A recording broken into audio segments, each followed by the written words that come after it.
नमस्कार, मैं हूं आपके साथ निशु शर्मा। शुरुआत करेंगे बुलेटिन की।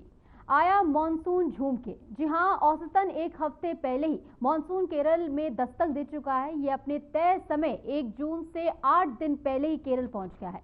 माना जा रहा है कि 16 साल में पहली बार जब मॉनसून इतनी जल्दी दस्तक दे रहा है।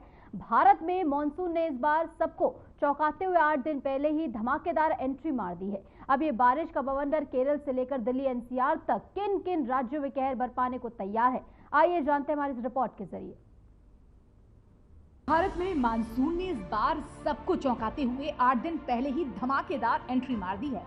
24 मई 2025 को केरल के तटों पर मानसून ने दस्तक दी। इसके बाद बारिश का जोरदार खेल शुरू हो गया। भारतीय मौसम विभाग आईएमडी ने बताया कि ये 16 साल में सबसे जल्दी मानसून की शुरुआत है। आमतौर पर 1 जून को आने वाला मानसून इस बार तेजी दिखाते हुए 24 मई को ही केरल पहुंच गया। अब से बारिश का बवंडर केरल से लेकर पूरे दिल्ली एनसीआर और उत्तर प्रदेश समेत उत्तर पूर्वी राज्यों में कहर बरपाने को तैयार है। क्योंकि आमतौर पर आपने भी सुना होगा कि केरल में मानसून के आगमन की सामान्य तिथि 1 जून होती है, लेकिन इस बार केरल में मानसून की दस्तक कुछ दिन पहले ही शुरू हो गई। जबकि पिछली बार केरल में मानसून इतनी जल्दी 2009 और 2001 में आया था, जब ये 23 मई को राज्य में पहुंचा था। आईएमडी ने मानसून के आगमन को देखते हुए केरल के कई जिलों के लिए रेड अलर्ट जारी किया है, जो अगले 24 घंटों में 20 सेंटीमीटर से अधिक बारिश का सामना कर सकते हैं। कुछ अन्य जिलों में ऑरेंज अलर्ट घोषित किया गया है, जहां 11 सेंटीमीटर से लेकर 20 सेंटीमीटर के बीच बारिश हो सकती है।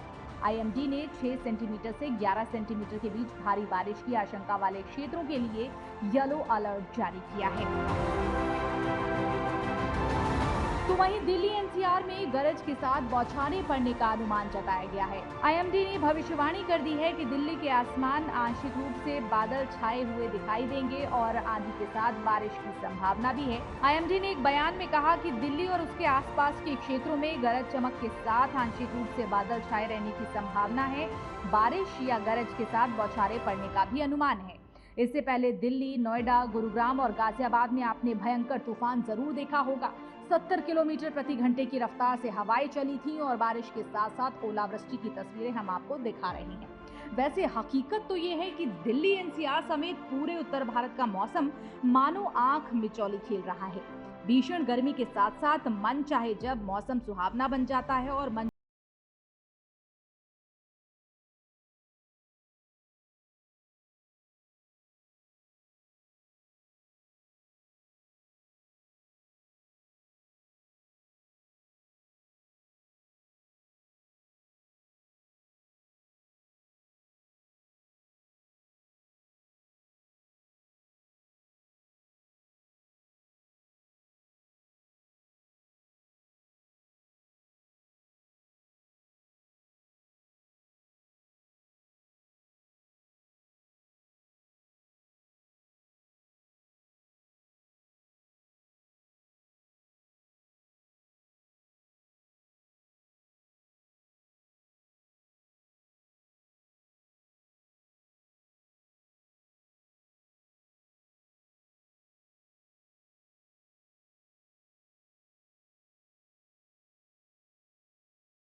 और बागेश्वर में येलो अलर्ट लागू है। मैदानी इलाकों में हल्की बारिश की संभावना है। और अब बात मानसून के जल्दी आने की कर लेते हैं। आमतौर पर सभी क्षेत्रों में इसे लेकर पॉजिटिविटी है, खासकर कृषि क्षेत्र में, जो कि भारत की ग्रामीण अर्थव्यवस्था की रीढ़ है। समय पर बारिश जब हो जाती है तो भूजल स्तर में सुधार हो ही जाता है, जलाशय भर जाते हैं और धान, दलहन, तिलहन, कपास और सब्जियों जैसी खरीफ फसलों की जल्द बुआई में भी मदद मिलती है और ये सभी खाद्य सुरक्षा और ग्रामीण आय के लिए महत्वपूर्ण भी होते हैं।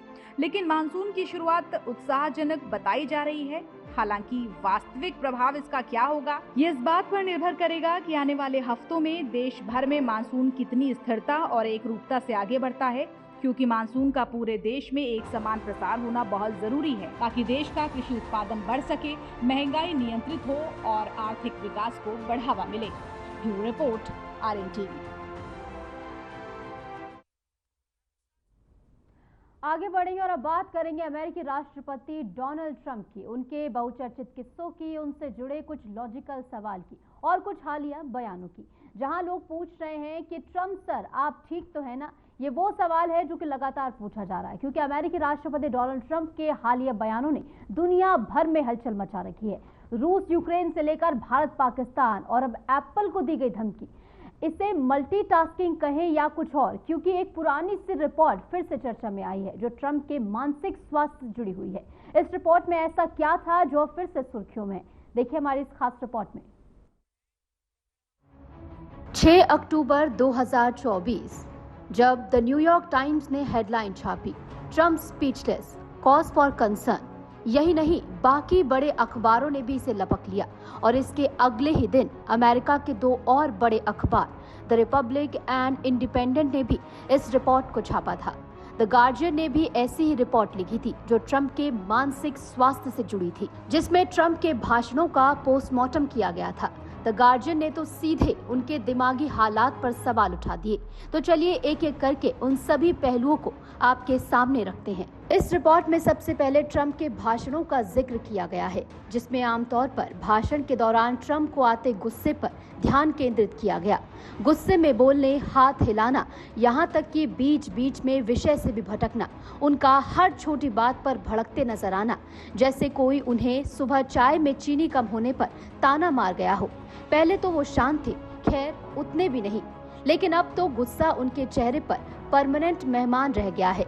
हाल ही में जब बड़े अरमान लेकर ज़ेलेंस्की ट्रंप से मिलने पहुंचे, तब भी ऐसा ही देखने को मिला, जहां ज़ेलेंस्की को उम्मीद थी कि यूक्रेन के लिए अमेरिका कुछ कर देगा, पर ट्रंप तो ज़ेलेंस्की पर सरेआम तमतमा उठे। डोनाल्ड ट्रंप ने खाना तो छोड़िए, ज़ेलेंस्की को सलाद का एक टुकड़ा तक नहीं उठाने दिया। बगैर खाना खिलाए डोनाल्ड ट्रंप ने ज़ेलेंस्की को व्हाइट हाउस से भगा दिया, जहां आमतौर पर गंभीर चर्चाओं के लिए मशहूर ओवल ऑफिस में तनातनी और खुलेआम तेज आवाज में बातचीत करने का दृश्य हैरानी में डालने वाला रहा। दूसरा बिंदु कि वर्तमान की बजाय ट्रंप अधिकतर अपने पुराने कार्यकाल की उपलब्धियों को दोहराते हैं, जिससे ऐसा लगता है कि वे वर्तमान मुद्दों से जुड़ने में असमर्थ हैं। अर्थव्यवस्था पर आमतौर पर जो उनके बयान सामने आते हैं, उसमें वो 2016 का जिक्र ज्यादा करते हैं कि कैसे उन्होंने 2016 में दुनिया को बचा लिया था, जिससे लगता है कि वे वर्तमान मुद्दों से जुड़ने में बिल्कुल असफल हैं। तीसरा है उनकी भाषा। अब ट्रंप साहब अब शब्दों का ऐसा इस्तेमाल करते हैं जैसे वो कोई स्ट्रीट रैप बैटल में हिस्सा ले रहे हों, और ये सब तब जब वो दुनिया के सबसे ताकतवर देश के राष्ट्रपति हैं, जो कि बिल्कुल शोभनीय नहीं लगता। तो चलिए अब आपको विशेषज्ञों की राय भी बताते हैं। 200 से ज्यादा मानसिक स्वास्थ्य विशेषज्ञों ने कहा कि ट्रंप में मैलिग्नेंट नार्सिसिज्म के लक्षण हैं। अब ये क्या होता है, ये सवाल आपके मन में होगा, तो वो भी आपको बता देते हैं। ये एक ऐसा व्यक्तित्व होता है जो सिर्फ अपने बारे में सोचता है, दूसरों की भावनाओं को ठेस पहुंचाता है और हाँ, थोड़ा सा भ्रम में भी रहता है। गंभीर बात यह है कि विशेषज्ञ ये बात कह रहे हैं कि उम्र बढ़ने और दिमागी गिरावट के संकेत ये हो सकते हैं, और ये कोई छोटी बात नहीं है, खासकर तब जब आप दुनिया की सबसे बड़ी सुपर पावर हो। अब जरा ताजा विवाद पर भी बात करते हैं। जहां रूस, यूक्रेन, भारत, पाकिस्तान और एप्पल को दी गई धमकी को लेकर ट्रंप लगातार सुर्खियां बटोर रहे हैं। भारत पाकिस्तान के मसले पर पहले उन्होंने पोस्ट किया, फिर बाद में साफ किया कि महज मदद की है। ये ऐसा लगा जैसे फटाफट क्रेडिट झपटने के लिए ट्रंप ने ऐसा किया हो, और विषयों की जानकारी तो मानो उनसे कोसों दूर है। कश्मीर जैसे मुद्दे पर वो ऐसे सामने आकर ज्ञान देते हैं जैसे कोई गहन जानकार हो, मगर जैसे ही बात सामने आई तो साफ हो गया कि महज ये एक दिखावा है। कश्मीर विवाद को ट्रंप ने 1000 साल पुराना विवाद कह दिया, जिसके चलते उनकी खूब खिल्ली उड़ी। ट्रंप साहब के बयानों में ना तो तथ्य हैं, ना तारतम्य है, और अब एप्पल को धमकी दे दी है कि टैरिफ बढ़ा देंगे। इस तरीके का बर्ताव कई तरीके के सवाल खड़े करता है, और ये सारी बातें उस 6 अक्टूबर की रिपोर्ट को फिर से सामने ला रही हैं। तो क्या ट्रंप वाकई में बदल गए हैं, या ये उनका पुराना स्टाइल है जो अब ज्यादा नोटिस हो रहा है? लेकिन ये समझना भी बहुत ज्यादा जरूरी है कि ये बर्ताव दुनिया के लिए खतरा भी बन सकता है। Bureau report, Aryan TV.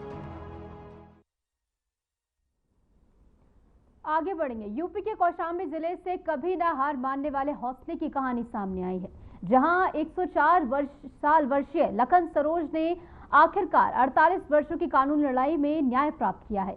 उन्हें 48 साल पहले गांव के एक झगड़े में हत्या के आरोप में दोषी ठहराया गया था, और 1982 में सेशन कोर्ट ने उन्हें उम्र कैद की सजा सुनाई थी। ये मामला लखन के लिए कठिन संघर्ष बन गया था, लेकिन बेटियों के साथ से लखन को 104 साल की उम्र में आखिरकार इंसाफ मिल ही गया। रिपोर्ट देखिए। 48 साल के लंबे संघर्ष के बाद लखन सरोज को आखिरकार इंसाफ मिला। ये एक ऐसी घटना है जो न्याय व्यवस्था की सुस्त रफ्तार पर सवाल तो उठाती है, लेकिन इंसाफ की उम्मीद को भी जिंदा रखती है। 104 वर्षीय लखन सरोज को 48 साल बाद अदालत से इंसाफ मिला है, और वो भी बाइज्जत बरी होकर। समझ लो काटा, मैंने काटा, जब हिया काटा। क्या हुआ था उस वक्त जब आपको हत्या के आरोप में जेल भेजा गया? वो भेजा हिया को सब जेल में आ गए, हमें सरकार रिहाई कर दी। अच्छा, कैसे आपको फंसा दिया गया था, पूरी बात बताइए। सारा लड़ाई झगड़ा मना करेगा ही नहीं है, हमको मैंने लिखा दी। अच्छा, सेशन कोर्ट से आपको आजीवन कारावास हुई? हाँ, फिर आप हाई कोर्ट कैसे गए? हाई कोर्ट जो ना, फिर हुआ जो है हमारे बाप जिंदा रहा, फिर हुआ चारों बने छोड़ा, लेकिन 15 रोज में फिर सरकार साहब मजिस्ट्रेट साहब छोड़ दी। साल 1977 गांव के ही रहने वाले लखनलाल का प्रभु और जगन से झगड़ा हुआ था। लखनलाल के मुताबिक 6 अगस्त 1977 को मृतक पक्ष के 10 से 12 लोग शराब पीकर लखन के घर में आ गए। सबके हाथ में लाठी डंडे थे। मारपीट करने लगे तो लखन की तरफ से भी लाठी चलने लगी। इसी मारपीट में प्रभु सरोज को चोट लगी और बाद में उसकी मौत हो गई। इस मामले में पुलिस ने लखन के खिलाफ चार्जशीट दाखिल कर उसे जेल भेज दिया। लखन ने बताया कि कुछ दिन बाद उसे जमानत पर रिहा कर दिया गया। फिर पुलिस ने बिना पूरी पड़ताल के लखन को दोषी बना दिया, और 5 साल बाद 1982 में सेशन कोर्ट ने उन्हें उम्र कैद की सजा सुना दी। इस एक फैसले ने लखन की पूरी जिंदगी बदल कर रख दी। उन्होंने अपने जीवन के इतने कीमती साल जेल की सलाखों के पीछे बिताए, मगर इंसाफ पाने के जज्बे के साथ बुजुर्ग हो चुके लखन ने हार नहीं मानी। उन्होंने इलाहाबाद हाई कोर्ट का दरवाजा खटखटाया। हाई कोर्ट में मामले की बारीकी से समीक्षा हुई। सबूतों की कमी, पुलिस की लापरवाही और परिस्थितियों ने ये साबित किया कि लखन सरोज को झूठा फंसाया गया था। 48 साल की लंबी लड़ाई के बाद न्याय की देवी ने अपनी आंखों से पट हटाया और फैसला आया बाइज्जत बरी। हमारे जिला कारागार कौशाम्बी में लखन पासी नाम का एक व्यक्ति जो लगभग 103 साल का है, वो अभी दिसंबर 2024 में ऑनरेबल हाई कोर्ट कुछ इलाहाबाद के वारंट से आया था। उससे पहले वो बाहर ही था। उसे वारंट पे इसलिए लाया गया क्योंकि उसकी अपील पेंडिंग थी और ऑनरेबल हाई कोर्ट को उस व्यक्ति की आवश्यकता थी अपील डिसाइड करने के लिए। तो सीजम कोर्ट के थ्रू उसको वारंट तामील कराया गया और उसको वापस जिला कारागार कौशाम्बी में निरुद्ध किया गया। जैसे ही हमें ये पता चला कि ऐसे व्यक्ति का जजमेंट हो चुका है और उसे ऑनरेबल हाई कोर्ट ने बाइज्जत बरी कर दिया है, तो क्योंकि ये मैटर जो था वो इलाहाबाद का था, ये सेशन ट्रायल जो उसका चल रहा था लखन पासी का, वो यहाँ का ना होकर के इलाहाबाद का था। तो हम लोगों ने इलाहाबाद के डीएलएसए को कॉन्टैक्ट किया और उन्हें ये बताया कि हमारा ये अपील डिसाइड हो गया है और इस जजमेंट का नॉलेज हमें हो गया है और उसको अब रिलीज़ किया जाना है। तो कंसर्न कोर्ट ने तुरंत रिहाई परवाना जो है वो साइन किया। लखन ने कहा कि मैंने कभी उम्मीद नहीं छोड़ी, न्याय पाने की मेरी कड़ी मेहनत रंग लाई है, ये मेरे जीवन का सबसे बड़ा दिन है। वहीं लखन के बाइज्जत बरी होने के बाद से परिवार में खुशी का माहौल है। लखन की रिहाई की खबर जैसे ही गांव पहुंची, एक उत्सव का माहौल बन गया। जो शख्स कल तक कानून के शिकंजे में फंसा था, आज गांव का हीरो बन चुका है। उनके संघर्ष की गूंज अब पूरे इलाके में सुनाई दे रही है। इस कहानी में न्याय मिला है, मगर बहुत देर से। सवाल यही है, क्या एक इंसान की आधी जिंदगी वापस लौटाई जा सकती है? शायद नहीं, लेकिन लखन सरोज की कहानी हमें सिखाती है कि अगर हौसला हो तो देर से ही सही न्याय जरूर मिलता है। लखन सन ऑफ मंगली पासी, ये दिनांक 1/12/2024 को इसकी जिला कारागार में आमद हुई थी। जेल प्रशासन को पता चलती ही कि इसकी उम्र 103 साल है, तो विशेष सुविधाएं जो बुजुर्ग और बीमार बंदियों को दी जाती हैं, उसके अंतर्गत इनको अस्पताल में रखा गया और वहाँ पर दूध और उचित आहार और फलाहार, ये सारी व्यवस्थाएं करी गई, जिससे इनके स्वास्थ्य में सुधार भी था। इस क्रम में आगे 2/5/2025 को माननीय हाईकोर्ट से ऑर्डर आता है कि इनको बाइज्जत बरी कर दिया जाए और इनको जिस कारागार में भी ये निरुद्ध हो वहाँ से इनको तत्काल छोड़ा जाए। और इस क्रम में ये ऑर्डर ASJ 8 प्रयागराज को ये ऑर्डर दिया गया, जिस क्रम में रिहाई आदेश इनका 20/5/2025 को जिला कारागार को प्राप्त हुआ और तत्काल कार्रवाई करते हुए इनको इनकी पुत्री को जेल प्रशासन ने सकुशल सुपुर्द किया और यह भी इंश्योर किया कि ये अपने घर पर सकुशल पहुंच पाएं और इनको हम लोग इसमें सक्सेसफुली इनको घर पर इनको पहुंचा दिए। लखन सरोज की कहानी सिर्फ एक इंसान की नहीं, बल्कि उस सिस्टम की कहानी है जिसमें सुधार की जरूरत है। लेकिन ये भी सच है कि उम्मीद और संघर्ष कभी बेकार नहीं जाती। 104 साल की उम्र में इंसाफ पाकर भी लखन मुस्कुरा रहे हैं और यही मुस्कान इस देश के हर नागरिक के हक की पहचान है। Bureau report, RN TV।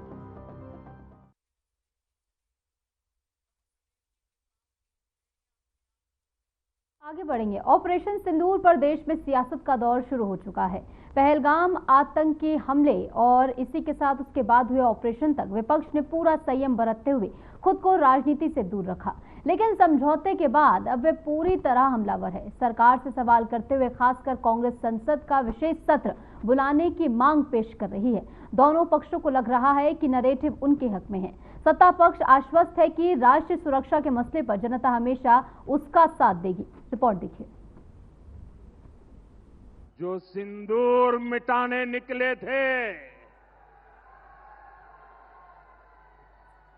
जो सिंदूर मिटाने निकले थे, उन्हें मिट्टी में मिलाया है।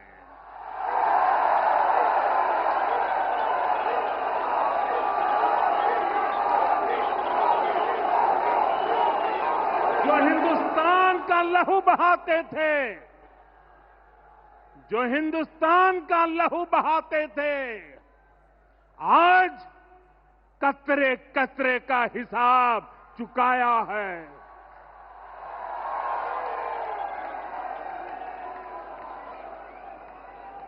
जो सोचते थे भारत चुप रहेगा, आज वो घरों में डूब के पड़े हैं।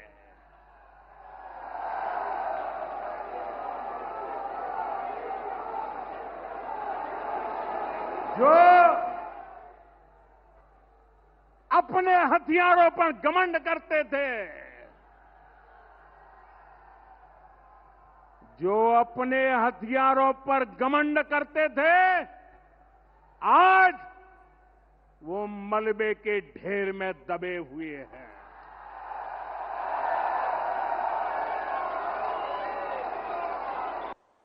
मिलिट्री ऑपरेशंस की चर्चा होती रहेगी, ये ऑपरेशन सिंदूर की भी चर्चा होगी। और ऑपरेशन सिंदूर, इसका नामकरण स्वयं प्रधानमंत्री ने किया, जो हमारी माताओं बहनों के सम्मान में किया। सिंदूर का सम्मान ये भारत का संस्कार है, इस दुनिया के सभी लोगों को एक साथ समाचार देने का काम ऑपरेशन का नाम सिंदूर रखने से ही हो गया। और वो सभी परिवारों को एक प्रकार से जो उनकी नुकसान हुआ उसकी तो भरपाई नहीं हो सकती, परंतु मोदी जी ने जो बिहार में वादा किया था, हम इसका बदला जरूर लेंगे, आतंकवादियों को मिट्टी में मिला देंगे, वो वादा उन्होंने जरूर पूरा कर दिया। मित्रों, फिर से एक बार मैं तीनों सेनाओं के जवान, इनके मुखिया और प्रधानमंत्री नरेंद्र मोदी जी को पूरे गांधीनगर क्षेत्र की जनता की ओर से ढेर ढेर सारी बधाई देना चाहता हूं कि आपके इस कदम से पूरा देश गर्वान्वित हुआ। पहलगाम हमला हुए 1 महीना बीत चुका है। बीते 30 दिनों में भारत के भीतर बहुत कुछ बदला। भारतीय सेना के शौर्य पर न तो पहले किसी को संदेह था, न आज है, लेकिन देश में एक ऐसी जमात है जिसका नजरिया पुलवामा से लेकर पहलगाम तक थोड़ा तंग रहता है। वो पड़ोसी मुल्क को सिखाए गए सबक को अपने सवालों की कसौटी पर कसने के बाद ही उस बात पर एतबार करना जानते हैं। तो वहीं पहलगाम हमले के आतंकी 1 महीने बाद अब तक सुरक्षा बल के हाथ नहीं आए। इसे मुद्दा बनाते हुए कांग्रेस ने सरकार पर चौतरफा हमला बोला। ऑपरेशन सिंदूर को लेकर राहुल गांधी ने सरकार से चुभते सवाल पूछे। पाकिस्तान की तरफ से जब ये कहा गया कि उसकी ओर से आगे कोई आतंकी गतिविधि और सैन्य दुस्साहस नहीं दिखाया जाएगा, तो भारत ने भी उस पर विचार किया। ऑपरेशन सिंदूर पर कांग्रेस के कुछ ऐसे सवाल जो राहुल गांधी ने सरकार से पूछे हैं। ये सवाल सोशल मीडिया प्लेटफॉर्म एक्स पर शेयर किए गए। तस्वीर उसी की है। ये तीनों चुभते सवालों की ये तस्वीरें जिन पर उन्हें अपनी पार्टी से पूरा सपोर्ट नहीं मिला। लेकिन सवाल ये है कि ये सवाल साबित क्या करने जा रहे हैं, जबकि कांग्रेस के कई नेता ये मानते हैं कि ऑपरेशन सिंदूर किस तरीके से सरकार ने सेना के साथ मिलकर अंजाम दिया। लेकिन फिर भी इससे पहले भी राहुल कई बार अपने बयानों से पार्टी के लिए असहज स्थिति पैदा कर चुके हैं, ऐसे ही सवालों को उठाकर। बीजेपी जैसी पार्टी के सामने राहुल गांधी हर बार सेल्फ गोल जैसा बयान दे देते हैं, जिससे सवाल उठने लगते हैं कि आखिर राजनीति में उनका ग्रेजुएशन पूरा कब होगा। ये सवाल इसलिए क्योंकि बैकफुट पर गई बीजेपी को फ्रंट फुट पर आने का मौका मिल गया। जी हां, ऑपरेशन सिंदूर के बाद सीज फायर के फैसले पर बहुत सारे सवाल उठ रहे हैं। कांग्रेस ने खुलकर ये सवाल मोदी सरकार से किया है। ऑपरेशन सिंदूर के बाद मोदी सरकार को थोड़ा पॉलिटिकल माइलेज भी मिला, लेकिन सीज फायर के ऐलान से वो कुछ ही देर तक रहा। बीजेपी ही नहीं, देश के रिटायर्ड जो सैन्य अधिकारी थे वो भी दबे स्वर में सीज फायर के फैसले को सही नहीं मान रहे थे। यानी बीजेपी को जो फायदा मिला था वो खोता हुआ लगने लगा। लेकिन कांग्रेस ने ये मौका लपका और अचानक इंदिरा गांधी सोशल मीडिया पर ट्रेंड करने लगी। कांग्रेस ने तो बकायदा एक कविता इंदिरा गांधी और पीएम मोदी के फोटो के साथ भी जारी कर दी। साथ ही मोदी सरकार की खिंचाई करते हुए कांग्रेस कहने लगी कि अमेरिका के दबाव में आकर यह सीज फायर किया गया। राहुल गांधी ने इस मुद्दे पर संसद का विशेष सत्र बुलाने तक की मांग कर दी, और ये मांग कितनी गंभीर थी इसकी झलक कांग्रेस के ही सहयोगी दलों ने बताई भी। राष्ट्रवाद को तरजीह देते हुए कांग्रेस के दोस्तों ने ही उनकी इस मांग से किनारा करते हुए इसे गैर जरूरी करार दे दिया। शरद पवार ने तो साफ साफ राष्ट्रहित से जुड़े हुए मुद्दों पर संसद में चर्चा की मांग को ही गलत कह दिया। अखिलेश यादव और ममता बनर्जी जैसे नेताओं ने भी ऑपरेशन सिंदूर पर विशेष सत्र की मांग को खारिज कर दिया। इधर विदेश मंत्री जयशंकर ने इस बीच मीडिया में आकर कहा कि ऑपरेशन की शुरुआत में हमने पाकिस्तान को संदेश भेजा था कि हम आतंकवादियों के बुनियादी ढांचे पर ही हमला कर रहे हैं, हम सेना पर हमला नहीं कर रहे।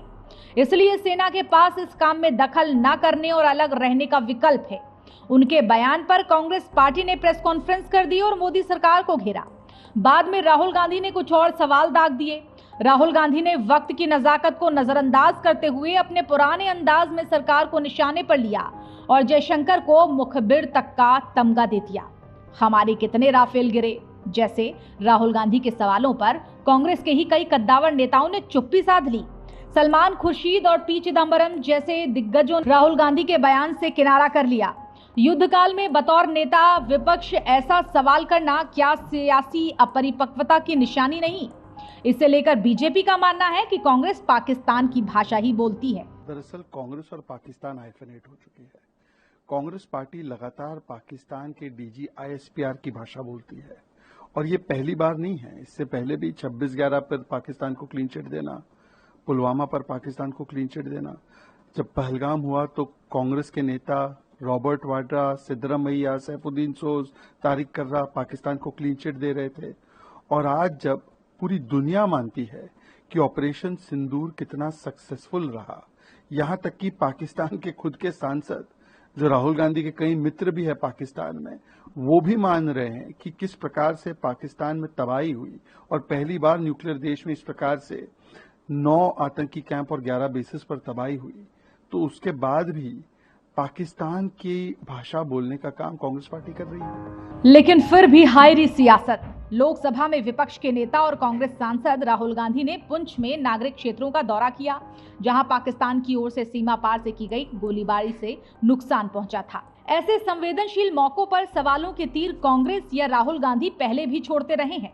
साल 2016 में उरी अटैक के बाद हुई सर्जिकल स्ट्राइक हो या फिर 2019 में पुलवामा हमले के बाद हुई एयर स्ट्राइक, क्योंकि विपक्ष को लग रहा है कि अगर वो सरकार को घेरते हैं तो उन्हें राजनीतिक रूप से नुकसान नहीं होगा। ऐसे में इस बार संसद के मॉनसून सत्र में विपक्ष की रणनीति भी इसी के इर्द गिर्द सरकार को घेरने की है, जहां हंगामा होना तय है। Bureau report, RNTV। और फिलहाल के लिए इस बुलेटिन में इतना ही। नमस्कार।